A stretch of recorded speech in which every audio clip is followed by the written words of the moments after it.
Ils ont changé désormais la donne. Le groupe Divine 4.0, c'est un bar-restaurant qui vous transporte au cœur même des saveurs africaines. Du bon vieux poisson silure à la braise, une spécialité de chez nous. Un concept pour tous, pêche ton poisson vivant et laisse-toi servir par une équipe qualifiée et dévouée. Le restaurant Divine 4.0, c'est une explosion de papilles. C'est aussi un espace rafraîchissement adapté au confort des fins gourmets. Le groupe Divine 4.0 vous ouvre également les portes de l'auto-école pour une formation de haute qualité en conduite automobile, toutes catégories confondues. Et ceci dans des conditions uniques. Groupe Divine 4.0, quand la qualité se fait une priorité. Nous sommes situés au quartier Damas, 100 mètres avant le rond-point Damas. Depuis le temps, on avait Ibrahim Talbamala, on n'entendait rien, on l'a envoyé à la Sonara, on n'a rien entendu. Et si j'ai bonne connaissance, c'est un certain Okie Johnson qui est à la tête de cette structure aujourd'hui. On ne l'entend pas, je suis sûr que beaucoup de Camerounais ne le connaissent pas. Qu'est-ce qui peut justifier qu'on décide de renvoyer cette responsabilité de ce côté-là?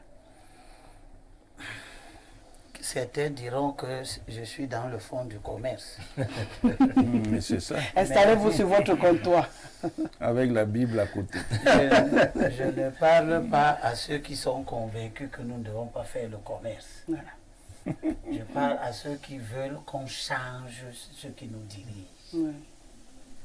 Voici une énième, parce que l'affaire de Martinez au bout du juge et patati et patata, ça c'est la énième preuve que ce pays est malade. Ça c'est la énième plus 1 preuve que ce pays est malade.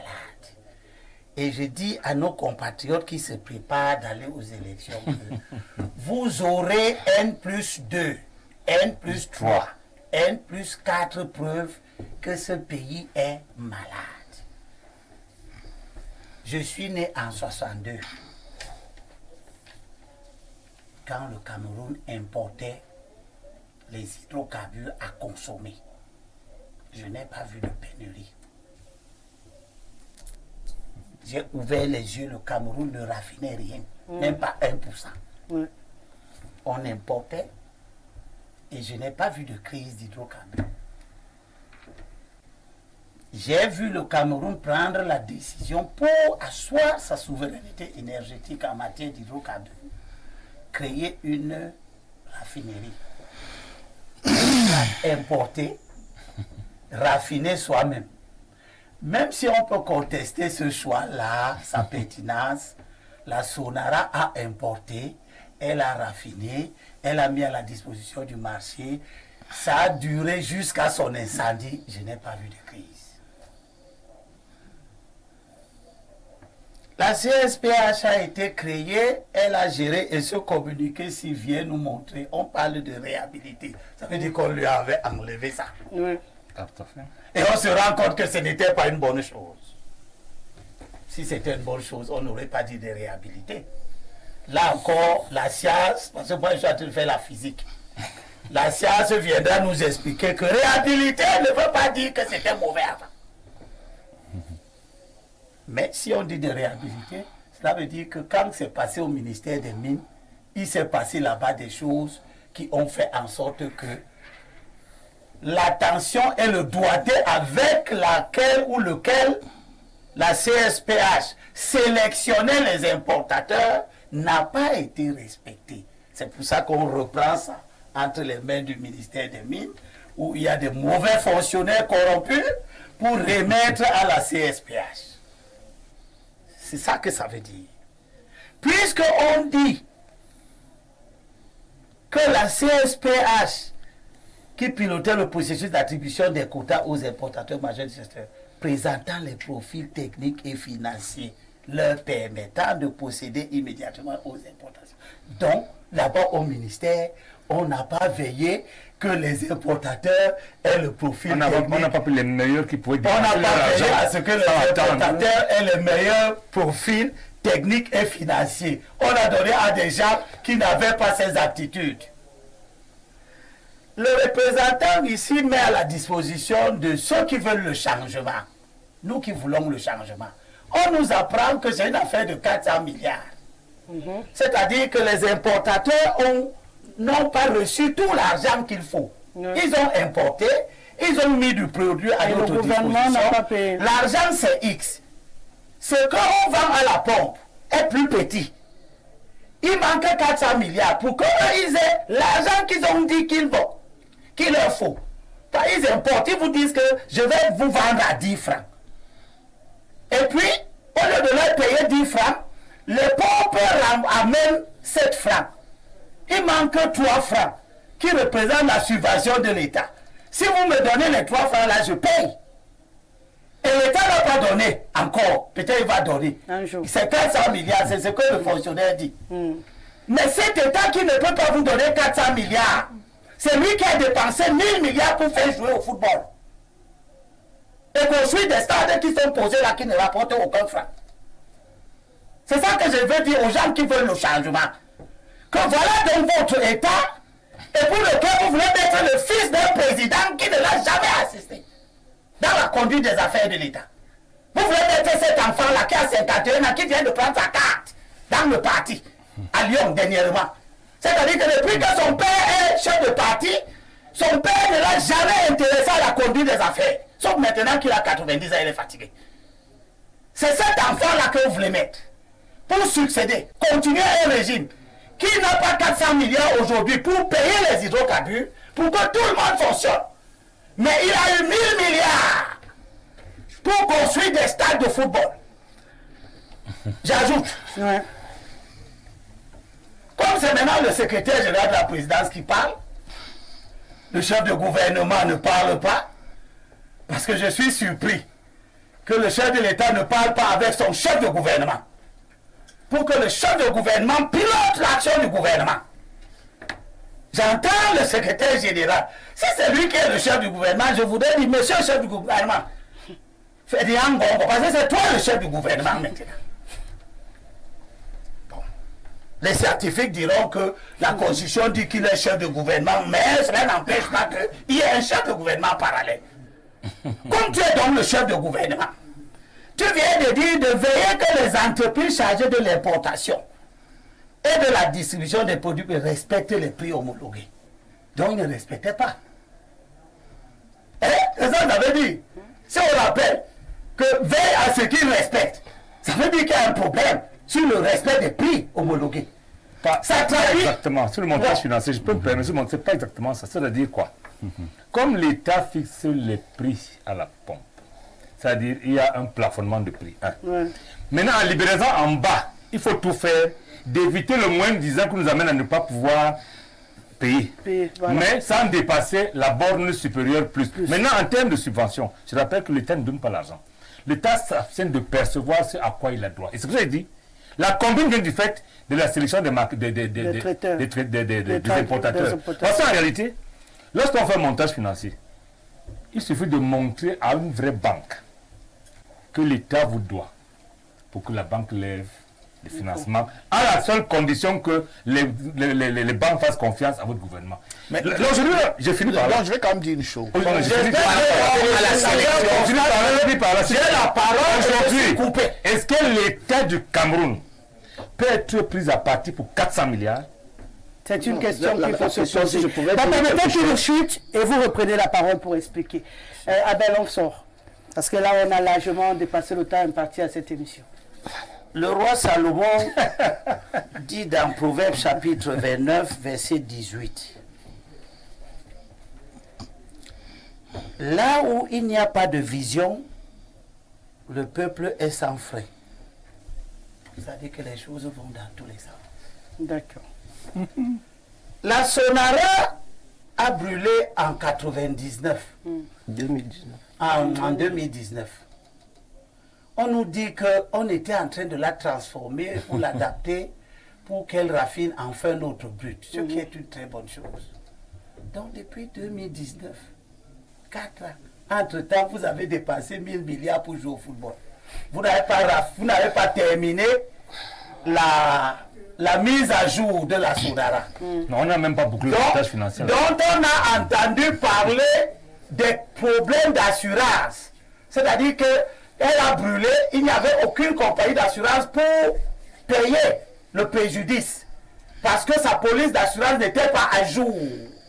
J'espère que le fonctionnaire va nous dire pourquoi la Sonara, jusqu'à maintenant, on n'a pas fini de reconstruire la Sonara. Même pour qu'elle raffine les anciens 20%. D'accord. Ou alors qu'on l'adapte. D'accord. Nous avons donc, je termine. Oui, vraiment chuter. C'est que moi je dis choc. Non, chuter. Et comme ça choque, on veut que je cesse vite de parler. Oui, c'est vite. Voilà. Donc ce que je veux dire à nos compatriotes, c'est que cette démonstration des fonctionnaires incompétents, parce que c'est de l'incompétence, l'incapacité à prendre des dispositions pour que quelque chose d'aussi sensible que les hydrocarbures ne soit pas là. Rappelez-vous, je suis en train de sortir. Non, vous étiez déjà sorti. Non, on a fait la presse. Je suis pressé. Remets-moi le tape qui m'a donné. Non, je suis pressé. Je veux simplement dire que nous sommes dans un pays où, quand les gens sont incapables de faire leur boulot, ils ont quand même l'outrecuidance de venir expliquer pourquoi ils ne peuvent pas faire leur travail. Pourquoi on s'habitue à voir que les gens sont incapables de faire leur boulot. Mais il existe des gens qui sont même des fonctionnaires, qui dans les secteurs qu'on leur a confiés, ont trouvé la pourriture, comme à la CNPS. Mais Koulou a trouvé la pourriture. Les gens venaient à 4 h du matin pour se faire payer. Les vieux mouraient. Il a pris le taureau par les cornes. Et il a fait oublier aujourd'hui. Tout le monde va à la CNPS, on est payé, on fait ces choses en ligne, etc. Parce que quelqu'un a dit, ça ce n'est pas normal. Il en est de même dans d'autres secteurs. J'étais à l'hôpital gynéco-obstétrique hier. Là, je finis. Non. J'ai trouvé un hôpital en train de pourrir.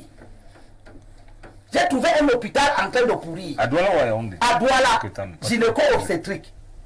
En même temps, les gens disent, oh oui, mais tu parles très bien de Somba. Mais j'ai vu la Kétini pourrie. Et j'ai vu un fonctionnaire qui a pris les choses en main et qui a rendu la Kétini propre. Avant son arrivée, on rendait déjà la Kétini propre. Donc, je veux dire que quand vous êtes des ministres incompétents, quand vous êtes des ministres incompétents, incapables, c'est comme la sonnerie qui nous avertit maintenant que nous devons le temps imparti à cette émission bien qu'on puisse avancer. On ne remet plus le courant. D'accord. Les générateurs. Monsieur Boussop, je suis avec vous. Vous vouliez. On ne change pas de vidéo pour qu'on soit avec des gens capables de régler les problèmes. Est-ce qu'on n'a pas capable de charger? On a besoin de renationaliser comme cela où on en est. Je voudrais dire que ceux qui peuvent commenter les très hautes institutions du chef de l'État, c'est leur affaire. Nous n'avons pas pour vocation de faire des commentaires. Nous, notamment au Miné, nous n'avons pas pour vocation de faire un commentaire sur les très hautes institutions du chef de l'État. Vous avez seulement vocation à nous donner des explications insensées. Voilà. Mais mettez donc qui donne les explications insensées, Abel. Non, parce que quand vous regardez, ici on commente tout. Il compris les décisions du chef de l'État. Voilà, il est son champ de parole. Si vous n'avez pas à nous expliquer, ne venez pas ici. Allez-y. Ça devenait ici, on explique. Donc, il essaie d'expliquer quand même. Non, il ne veut rien Il essaie d'expliquer parce qu'il est en train d'expliquer. C'est-à-dire que. Non, il est en train d'expliquer. Pourquoi la pluie a empêché? Effectivement. Depuis 60 ans que le Cameroun est indépendant, c'est la première fois que la pluie empêche qu'on change. Il faut qu'on s'écoute. Parce que c'est un problème qui regarde toute la nation. Donc il faut qu'on s'écoute et que s'il y a une voix qui vient du ministère, on voit un peu les efforts qui sont en train d'être faits pour parler à ce problème-là. Et c'est après là qu'on peut dire que bon, on peut proposer des choses qui entreraient dans le sens d'améliorer les choses. Parce que tu n'as plus rien à proposer. Le chef de l'État a dit. Non, c'est-à-dire que, par exemple, ce cas-là, il faut quand même comprendre que les mesures qui sont proposées là, et ça c'est un commentaire qui sont prescrites. C'est-à-dire, ça a déjà été expérimenté avant, et ça avait créé des problèmes. Ce qu'on essaye de dire, c'est que si les prix sont libéralisés à la pompe, Cela signifie que chaque marketeur a la possibilité de choisir son fournisseur et de mobiliser et donc plus la subvention ne sera plus la même chose. Donc il faut bien qu'on explique ça. Et moi je pense que M. Bouchon peut peut-être apporter, on peut faire un commentaire après. Non, ce que tu dis n'est pas parce que dans on parle de prix homologué. Absolument. Allez-y. C'est libéralisé. N'importe les importations sont libéralisées. Voilà. Mais la vente à la pompe demeure assujettie à une homologation. Absolument. Il ne faut pas faire au pays. Les très hautes institutions du chef de l'État. Mais vous pouvez parler du problème qu'il y a. Nous, ces institutions, ces très hautes institutions sont faites pour être exécutées. Donc, le ministère de l'Énergie, le ministre de l'Énergie prend acte de ces instructions. Et doit appliquer. Et vous n'avez pas appliqué ce qu'il a dit avant. Le président demande donc... je voulais dire également une chose en ce qui concerne le manque à gagner. Le manque à gagner, je crois, mensuel, autour de 80 milliards. Le MINFI paye le manque à gagner. Contrairement à ce que vous pensez, que le MINFI est 400 milliards. Ce n'est pas uniquement 400 milliards. Le MINFI paye progressivement. Il se trouve que il y a un délai entre la date de validation de ce manque à gagner et la date de paiement. Donc, il nous a dit que l'État doit 400 milliards aux importateurs. Que ce n'est pas que 400 milliards. Il y a des manques à gagner qui sont épurés progressivement. Ce n'est pas là le problème. Vous a dit que nous, on n'est pas là pour chercher à comprendre vos acrobaties. Tu nous as dit que l'État du Cameroun doit 400 milliards aux importateurs. On ne veut pas savoir si c'est station. Non, laissez-le parler. Vous avez dit que 400 milliards dépassent l'État du Cameroun. C'est pour cette raison que je vous dis que ce n'est pas que 400 milliards. Le manque à gagner sont payés au fur et à mesure que c'est validé. Mais à l'heure actuelle, on n'a pas eu le pétrole pendant une pour 4 Voilà, c'est justement parce que 400 milliards ne sont pas payés, non. Voilà, donc ce n'est pas que 400 milliards. Voilà, ça veut dire que je dis la vérité. Tu nous as dit que 400 milliards ne sont pas payés. Non, c'est parce que les traders disent qu'on paye, vous ne payez pas, on ne sait pas. Voilà. Et combien il faut payer? 400 milliards. Parce que l'État lui-même a des problèmes. Il a dit que il paye progressivement. Mais à la fin, il faut payer tout le temps. D'accord. Il faut payer combien? 400 milliards. C'est ce qu'il a dit. C'est ça que j'ai dit. Il n'y a pas que 400 milliards. 400 milliards pour un État qui vient de dépenser 1000 milliards pour organiser le football. Comparaison n'est pas raison. Comparaison n'est pas raison. C'est-à-dire que chaque secteur du Cameroun a besoin de la souveraineté de l'État pour avancer. C'est pour ça que Abel voudrait que l'État soit capable de dépasser 400 milliards et qu'on n'ait pas de l'électricité, qu'on n'ait pas la circulation, alors que vous venez de mettre 1000 milliards et non, c'est-à-dire que de toutes les façons, il faut payer les traders. Professeur, je suis avec vous. Et on va le faire progressivement. Les importateurs.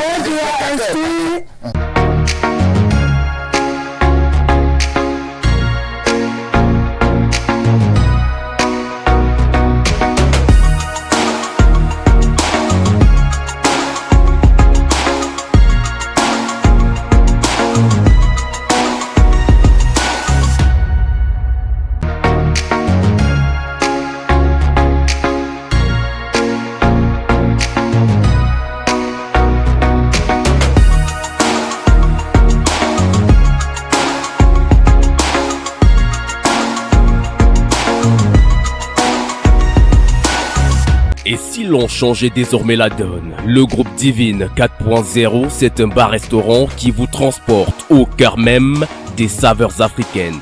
Du bon vieux poisson silure à la braise, une spécialité de chez nous.